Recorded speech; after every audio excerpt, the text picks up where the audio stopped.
Hello everyone, it's Mr. Wolf, and in this video I'm going to briefly go over the explanation that you were doing on your own yesterday, scenario B, specifically page 5 of your packet.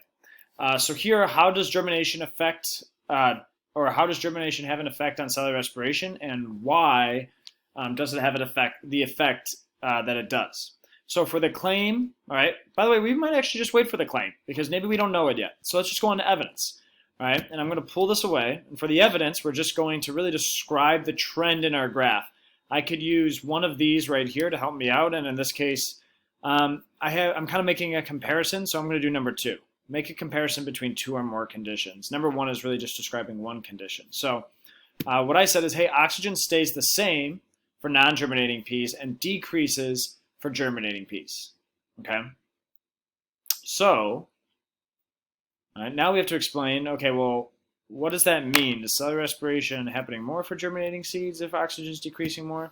So that's where we're going to get to our reasoning. First thing we're going to do is we're going to try to connect our evidence to the claim and use biological concepts. So here, right, oxygen decreasing more for germinating peas, right, what I have in my evidence shows that they are using up more oxygen.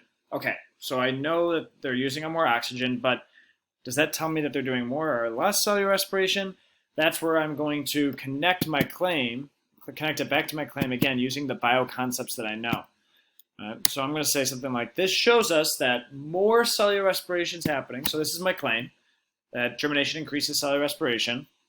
So this shows us that more cellular respiration is happening, because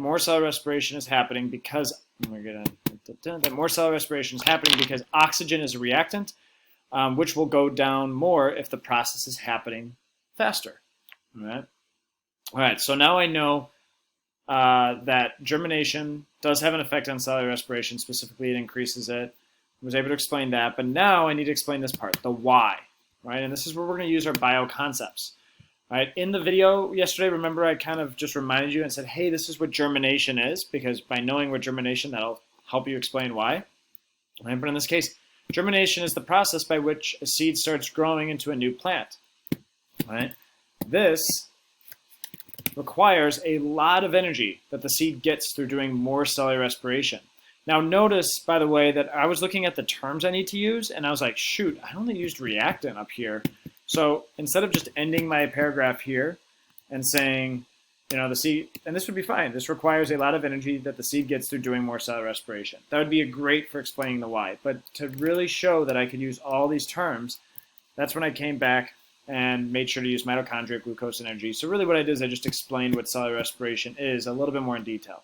So doing more cellular respiration, this dash specifically breaking down glucose in the mitochondria to get energy. All right, so I want you to use this feedback to work on the next page right here, right, which is how does exercise affect cellular respiration? All right, so good luck.